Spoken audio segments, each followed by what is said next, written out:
James, are you there? Lisa, I am, and I'm scared of you. I don't know why, but I'm scared of you. Well, I might cut you if you keep calling me Lisa now. You're going to have to call me LisaRaye. All right, Lisa Ray. There you go. Yeah, and I gotta say this: you look good in gray.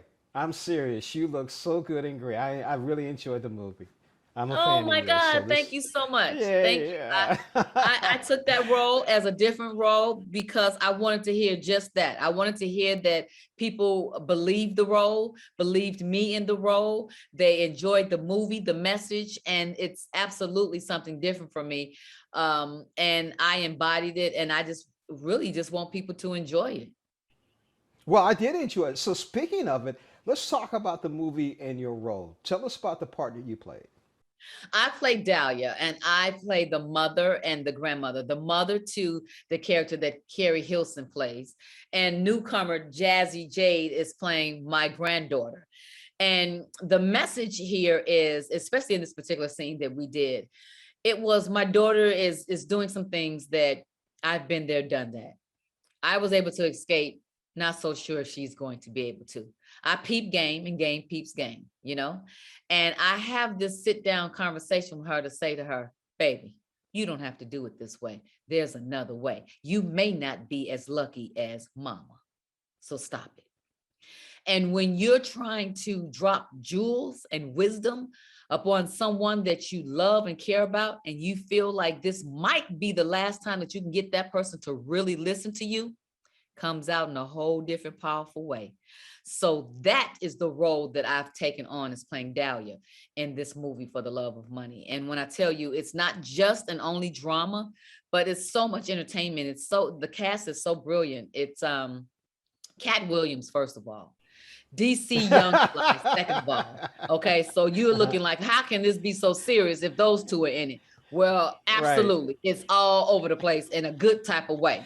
Then we have Rotimi. He's in it. Jason Mitchell. He's also there as well. Cedric Pendleton.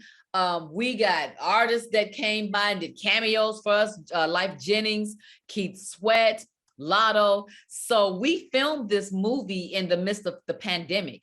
So we were all, confined together. So we kept each other company. And I'd say this, we filmed in Oklahoma. And it ain't nothing too much in Oklahoma. And it was cold as hell. So when I tell you that we all left there being extended family and being able to have each other's numbers, where we actually keep in contact now. And that's why movie magic is so powerful, because when we do a film, you don't just leave it there. Now you have somebody in your roster on your phone that you can say, hey friend, hey sister, hey queen, how you doing? And that's what I love about it as well. It's just a bonus. Oh, it's definitely a good movie. Now, Lisa Ray, I've got to ask you a question. You've been around for a while. So, what is your secret to success? What would you tell other young actors and actresses on being in the business? To stay relevant, but to stay relevant in a way that you're true to yourself. One thing that I have not done is allow someone else to make me or break me. Meaning, when I came out after Players Club, I was deemed a sex symbol. I didn't make myself a sex symbol. I didn't have to. We didn't have social media, of course, but I didn't have to pose on social media half-ass naked to get attention. I played a movie, I played a character, there was a dynamic, an energy there.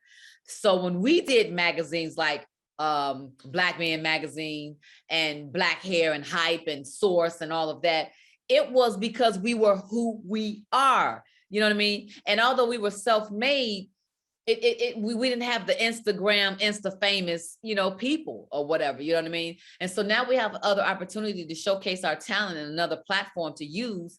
And I feel that sometimes it's misused. It's miscalculating, you know what I mean? And so although we find great talent from there or whatever, it's confusing because it makes the younger generation or even someone else that's trying to get in the business say, oh, I got to do it like that.